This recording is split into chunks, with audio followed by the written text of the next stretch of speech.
Passei por uma lavagem cerebral muito forte, que é tida como um despertar, é tida como uma libertação espiritual, mas que na verdade não é uma libertação. O maior choque que eu tive logo foi quando a gente começou a estudar o segundo selo, onde é colocado que o homem, por meio de uma relação sexual ilícita com a esposa, eles caíram, e dali toda a humanidade é descendente de Satanás. É um momento que ele se apresenta não mais como o retorno do Cristo, mas como o próprio Deus. Quando eu entrei, ele era chamado de SSA, que é o Senhor do Segundo Advento. E aí depois ele passou a ser o advogado da verdade, que é o ADV, como ele se chamou. E hoje em dia eu sei que ele já mudou o título. Agora o título dele é de El Elyon, que é o Deus Altíssimo. Ele dizia que aquilo ali era o selo do Deus vivo, que o anjo vinha, marcava você, e quando começasse todos os acontecimentos do Apocalipse, nós estaríamos salvos daquilo ali, daquele ser, daquela entidade que vinha concluir o Apocalipse.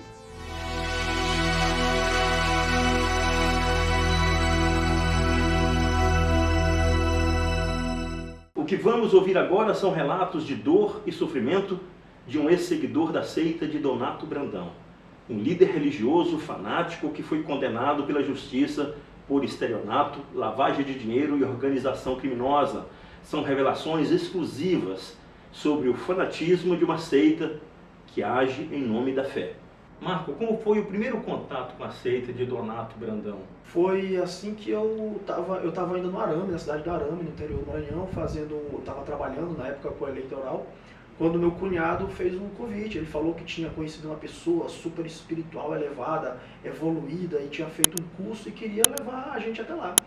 E aí falou desse curso, dessa palestra, e no primeiro momento eu não fui, porque eu tinha muitas audiências para estar tratando, né, porque as eleições terminaram, mas sempre ficam algumas audiências para ser tratadas. E assim que passou essas audiências eu fui até São Luís. Chegamos lá, a gente entrou em contato com ele e com a esposa que veio recepcionar, conversou e explicou que a gente ia passar por um estudo de 7 dias, que a gente deveria desligar os telefones, que a gente não poderia ter contato com ninguém, porque disse que não poderia interferir no estudo. Eu achei aquilo um pouco estranho. Falou que eu não poderia ter relação com a minha esposa durante esse período, que isso ia influenciar de forma negativa. E a gente ficou recluso nesses 7 dias estudando. Foi na época, era lá no Olho d'Água, era na Universidade José Ribamar Cidreira, que eles chamam de UERC. Foi onde vários acontecimentos a gente depois ficou sabendo que teve lá, na época de 99. E foi nesse momento que a gente iniciou os estudos. Quando foi que você começou a se dar conta que tinha caído, sabe? Que tinha sido aliciado por uma seita, Marco? Olha, a gente acaba que demora um pouquinho, porque assim, é um estudo que leva alguns dias, ele é um estudo calmo, ele é colocado sempre a gente começa com uma oração, é ligado um incenso, é colocado uma música de fundo, e aí dá um ambiente bem relaxante, e aí você se desliga. E quando você começa a estudar, quando você presta atenção, você já está envolto naquilo. Assim que você entrou na seita, algo bem diferente aconteceu com sua família, não foi? Exatamente.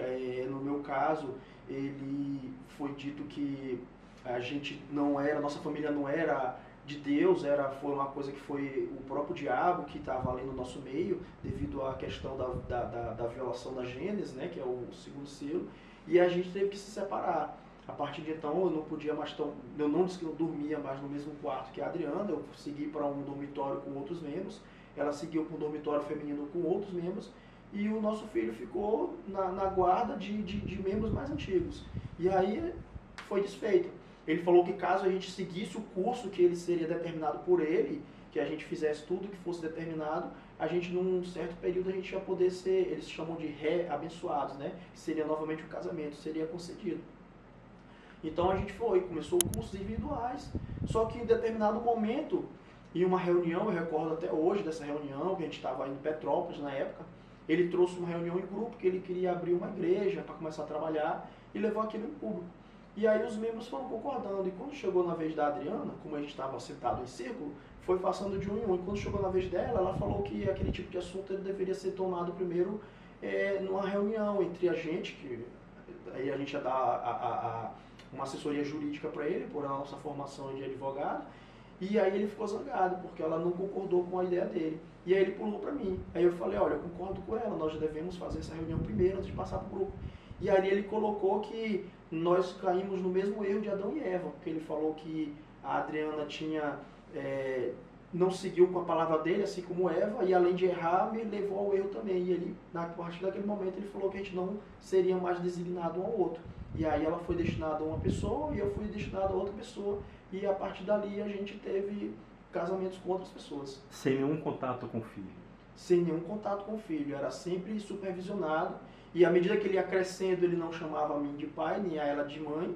Ele via nós como os guardiões dele, chamava eu de guardião e ela de guardiã, e esse contato ele era muito extremo. E assim, a gente não podia ter contato com ele porque ele disse que isso estava fora do curso de restauração, e algumas vezes a gente soube depois que eu consegui sair de lá, eu soube que ele passou por vários momentos de abusos. Ele teve um episódio que ele teve que beber a própria urina, ele chegou a levar tapa na cara porque o Donato dizia que ele não estava aprendendo, não estava se concentrando. Com que idade tinha seu filho?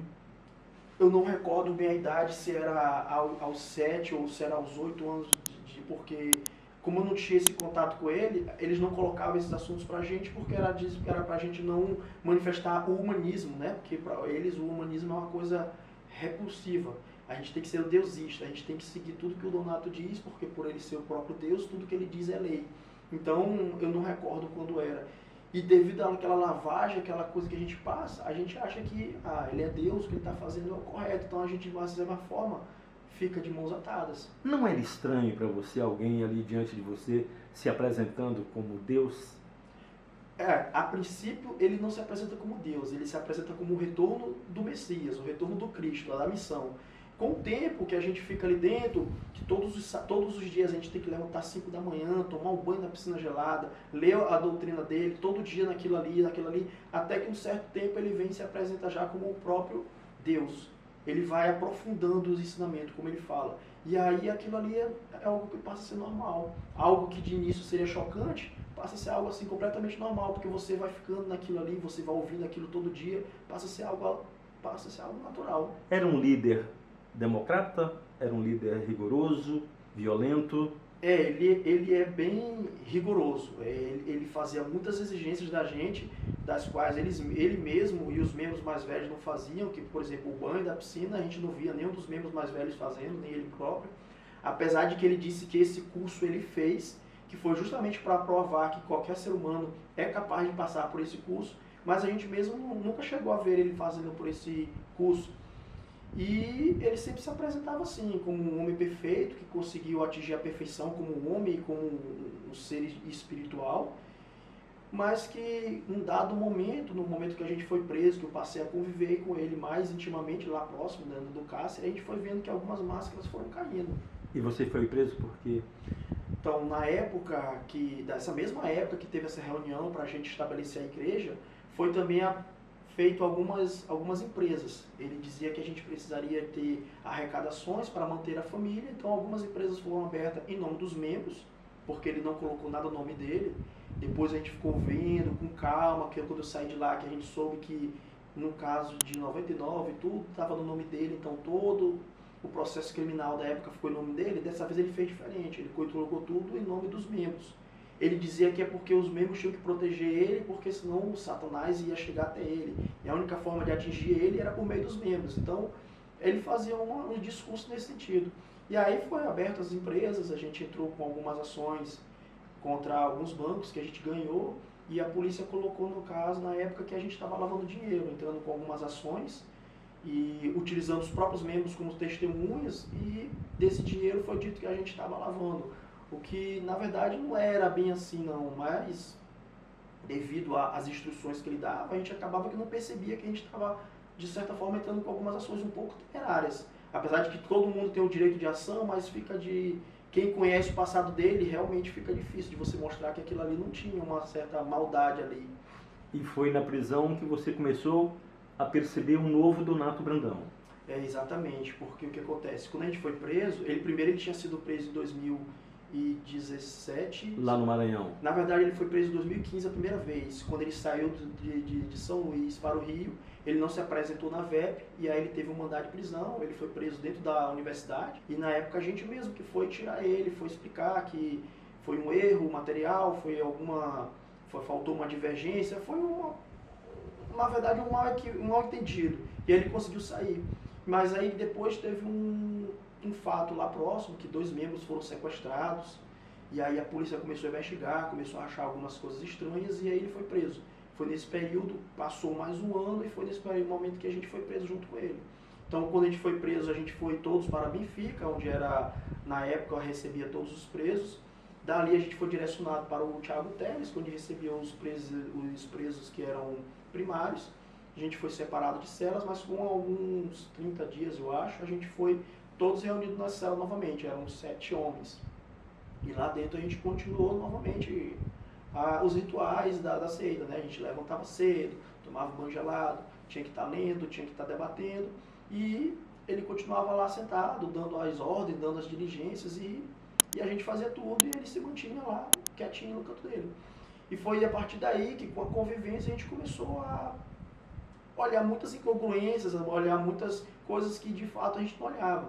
Teve 2 episódios que me deixou bastante chocado, que em um deles um membro estava debatendo com ele de uma questão e ele não gostou da forma que estava sendo debatida, eu não recordo qual foi a palavra dita pelo membro, mas o Donato socou ele, que ele rodou e caiu lá na beira da entrada da cela e aquilo ali eu fiquei bastante assustado com aquilo, porque ele dizia que ele já dominava todos os sentimentos, ele já tinha um domínio pleno do espírito do corpo, então aquilo me deixou chocado. E um outro momento foi quando ele disse para um membro comer, a gente comia uma comida que era muito fria, e algumas vezes vinha até estragada. E ele falou para o rapaz comer, e ele disse que não queria comer aquilo. Ele falou, olha, nós estamos presos porque vocês não atenderam minhas palavras, vocês não me obedeceram.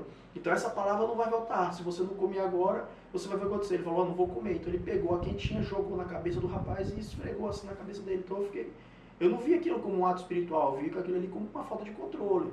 E a partir daquilo ali eu comecei a questionar algumas coisas. Foi quando eu comecei a achar que eu já não estava no local adequado. Qual era a relação de Donato Brandão com aqueles rapazes que foram emasculados, Marco? Então, essa questão desse processo de purificação é uma coisa bem controversa, porque assim, quando eu entrei em 2012, eu não tinha conhecimento de todas as coisas que aconteciam. Mas com o tempo lá dentro, como algumas conversas iam surgindo a respeito disso, de alguns membros que tinham se emasculados, e aí a gente vai perguntando, e aí a gente ficou sabendo que antigamente, na época de 99, tinha uma purificação. É dito que ele e o Donato participavam de um processo de purificação com alguns membros. Lá é dito, isso eu fiquei sabendo depois que eu saí da seita, eu li a respeito, eu fui atrás, pessoas me levaram, que ele fazia uma purificação com alguns membros, uns homossexuais, que é dado que ele tinha ele chamava de unidade, era uma relação com ele, porque ele disse que como Eva teve uma relação ilícita com o anjo e depois com Adão, tudo aquilo de ruim do anjo passou para Eva e em seguida para Adão. E aí, na época, era dito que na época de 99 tinha esse processo de purificação. Quando eu entrei, eu já não ouvi mais falar, mas também eu vi que ele já tinha mudado algumas coisas, porque, por exemplo, em 99 foi dito que os 3 membros se castraram para atingir um nível espiritual elevado, até acima do que os anjos. Mas depois, quando eu entrei, já não existia mais esse processo, porque ele dizia que o homem tinha que se casar para atingir um nível espiritual elevado. Que, inclusive, ele pregava que Jesus retornaria novamente em um corpo que já era separado por ele, para poder se casar e entrar ao reino dos céus. Segundo o que ele pregava para nós, Jesus ficou somente no nível do paraíso. E ele deveria se casar para poder atingir o reino dos céus. E o Donato é que iria conceder isso para ele. Após a purificação, qual foi o papel que aqueles 3 seguidores alcançaram na seita? Bem, como eu não conhecia eles, que quando eu entrei já não estavam, eu só conhecia o que eles haviam feito por meio de sermões que o próprio Donato depois passou a passar para a gente. O que eu fiquei sabendo depois é que o Israel, ele seria o corpo que Jesus ia habitar. Então ele era uma pessoa muito grande. E o Ribamar, devido ao ato que ele fez lá, ele é colocado no meio como uma figura muito elevada de estima. Inclusive o Donato coloca que ele foi o primeiro ser humano a entrar no reino dos céus. E aí eles têm um papel de grande relevância no meio da seita. Após a castração? Exatamente, após a castração eles ficaram com um status bem elevado. Qual era o papel que tinha um seguidor para Donato Brandão? Então, quando você entra na seita, que você pega aquela conferência, que você vai entender como funciona tudo, da missão, a suposta missão dele, você entra como um servo, como se fosse um escravo mesmo. Porque ele diz que como o ser humano pecou, então todos nós estamos desprovidos da graça de Deus. Então a gente começa como um servo, a gente é colocado lá numa pirâmide, a gente é colocado na base, e aí existe o ápice, que é o Donato, que ele seria o próprio Deus. Depois de um tempo a gente vai descobrir que ele seria o próprio Deus.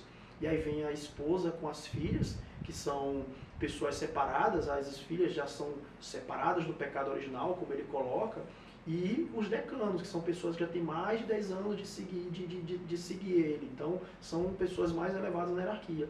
E aí vem as pessoas, figuras centrais, que são aquelas pessoas que tomam conta de algum local, de um ministério, e por último os membros, que inclusive eu me recordo de uma vez, assim que eu tinha entrado, eu teve uma refeição, foi separada uma comida, e na hora de comer, eles foi dito que a gente não poderia violar aquela comida, que tinha que tirar primeiro a porção do Donato, depois a porção da Lucrécia, a porção das filhas, e aí vinha a porção das figuras centrais, a porção dos decanos, né? E por último vinha a porção dos membros recém-chegados. Então eles eram os últimos a se fervirem. Foram muitas vivências, muitas experiências espirituais. Comente, fale um pouco sobre.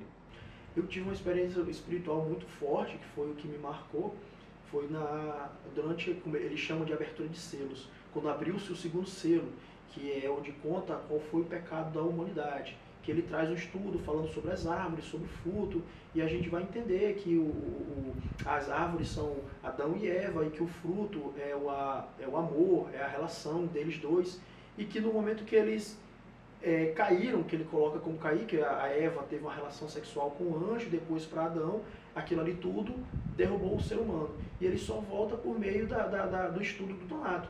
E é uma passagem que ele fala que a palavra de Deus é fogo. Ele usa uma passagem bíblica e ele faz um estudo ao redor disso, da palavra de Deus é fogo.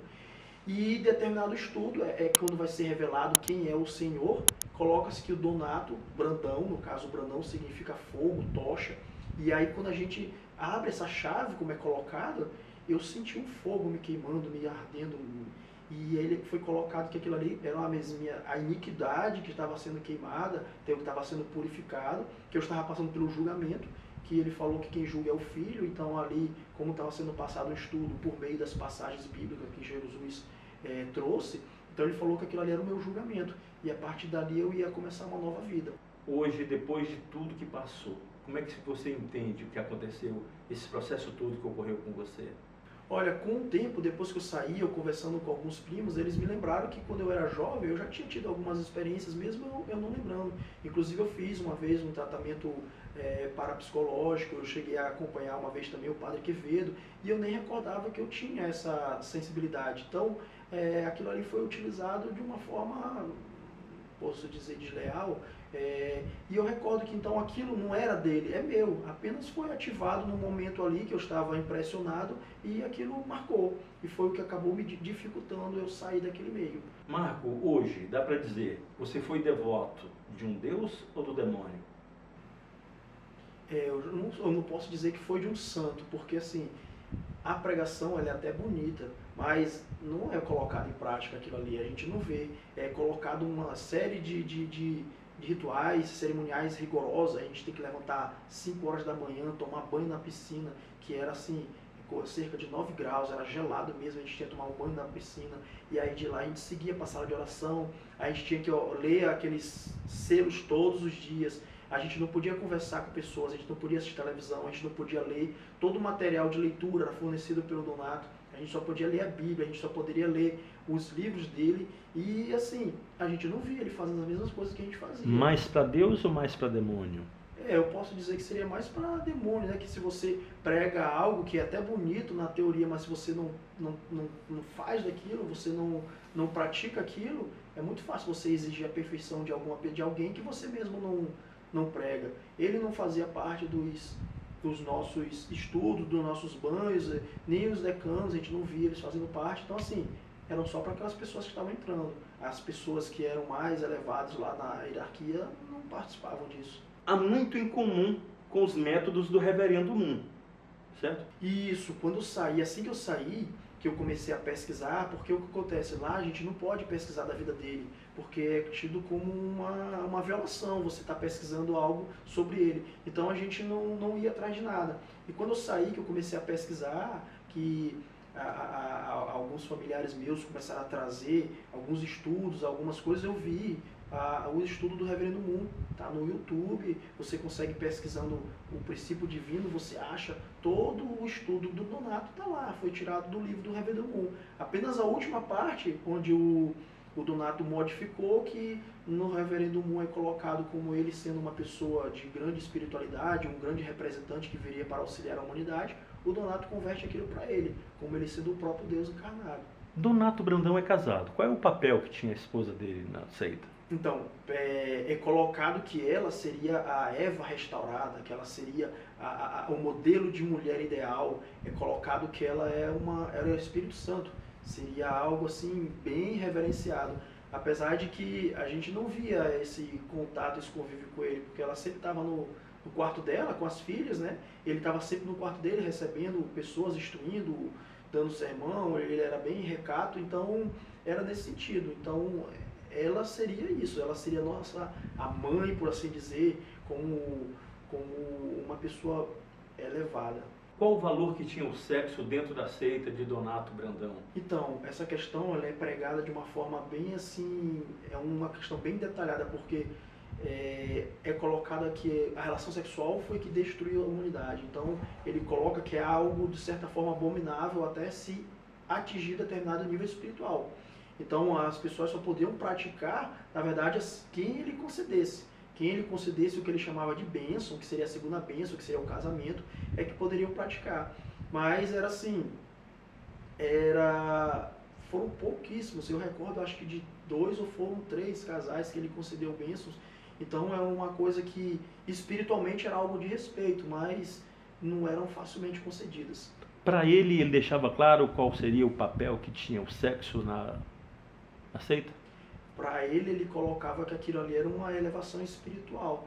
Mas assim, ao mesmo tempo que era visto algo como espiritual, era algo que não era concedido assim, constantemente, porque a gente via que ele cansou de dizer pra gente, que ele usava até as passagens bíblicas, que quando você se casa, você vai dividir o amor que você tem para Deus com a sua esposa, com o seu cônjuge, com os seus filhos. Então, ele meio que não gostava muito, não era muito favorável. Então, era algo assim um pouco contraditório. Ser homem ou ser mulher tinha um outro sentido para ele. Isso, porque o que acontece? Sempre fica aqueles murmurinhos, desde quando a gente passou pelo cárcere, a gente passou por alguns lugares, as pessoas ficam chamando ele de homossexual, perguntando, sempre perguntavam, os guardas gostavam de perguntar isso.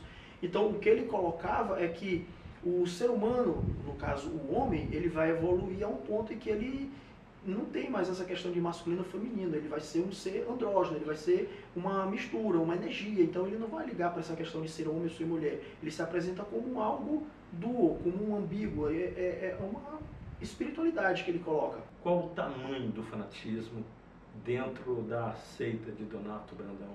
Olha, atualmente os membros que sobraram, são totalmente fanáticos.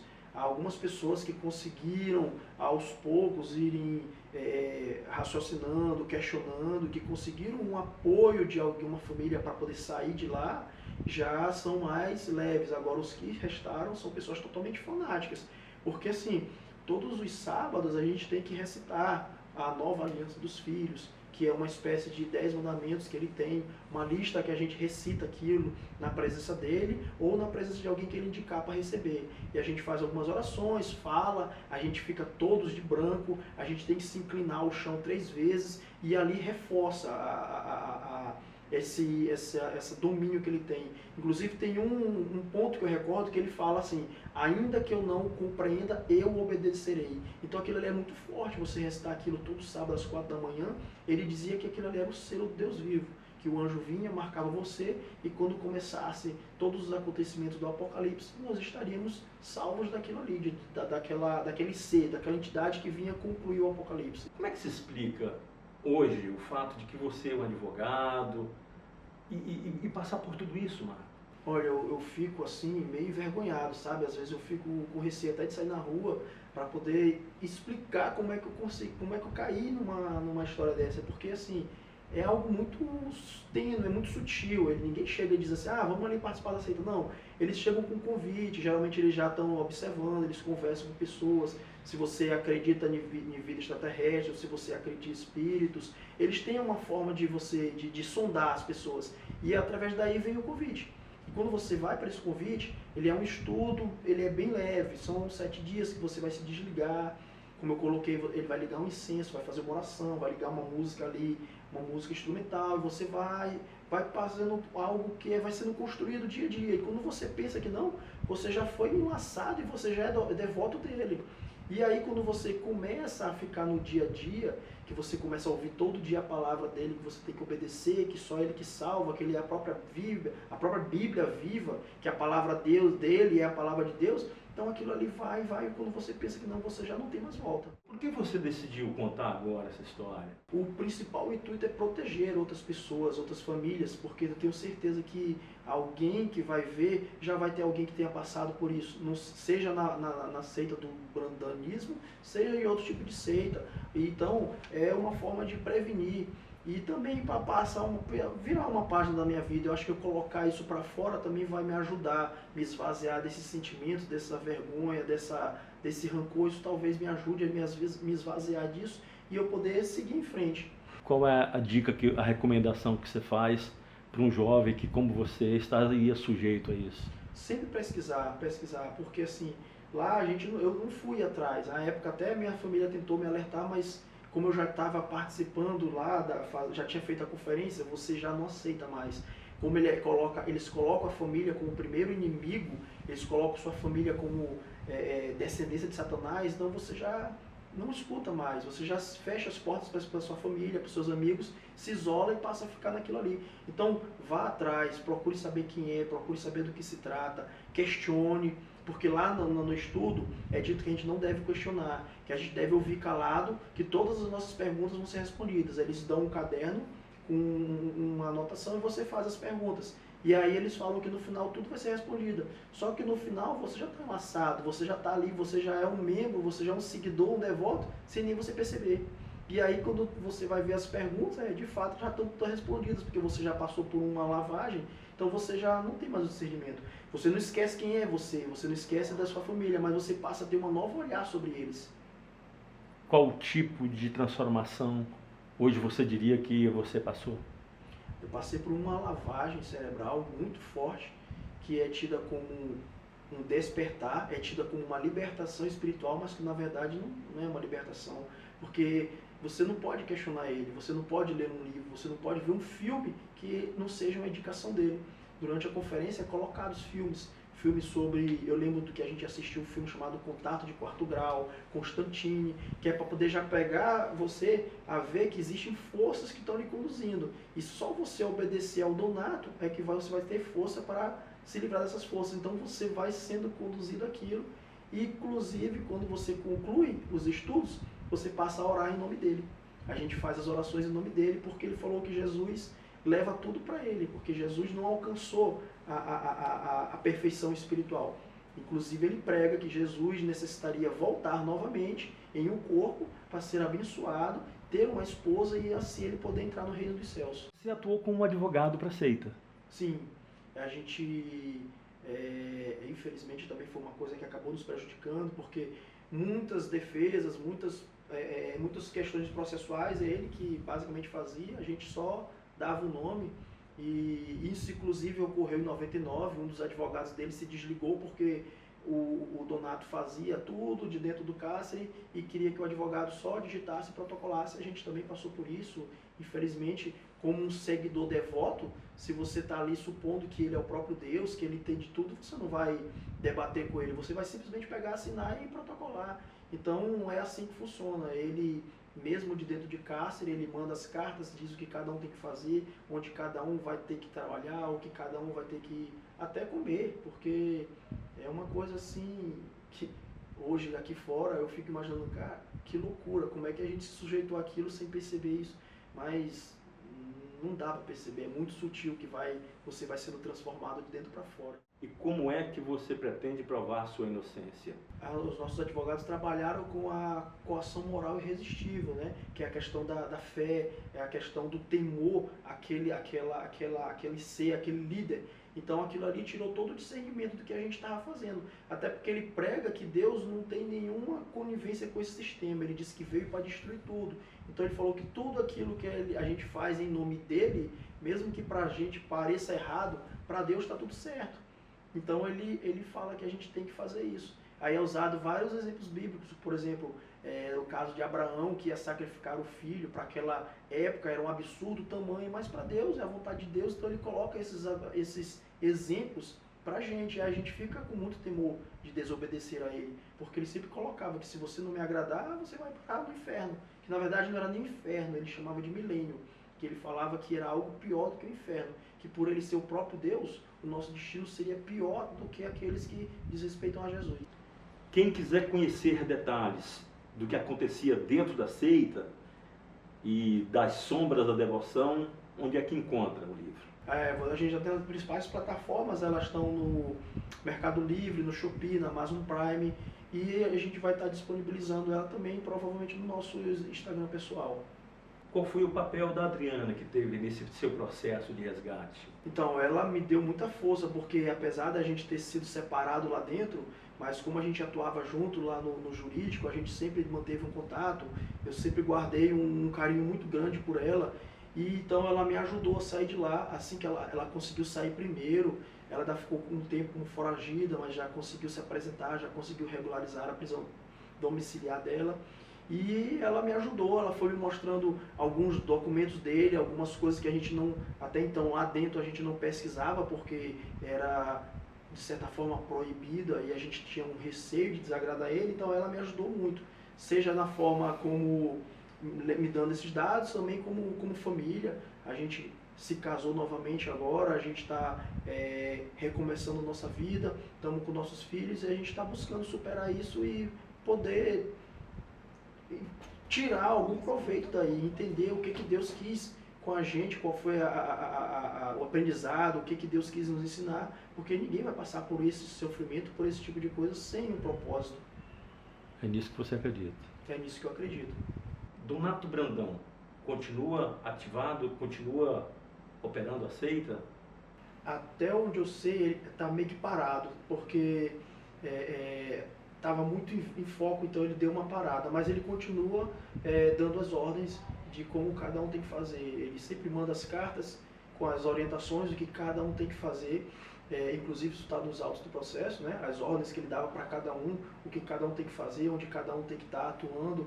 É sempre assim, ele sempre dá as ordens e a gente só cumpre. Se esse conteúdo faz sentido para você, deixe um like, um comentário aqui nesse vídeo, que vou ficar muito feliz e estimulado a continuar produzindo. Meu nome é Sidney Pereira.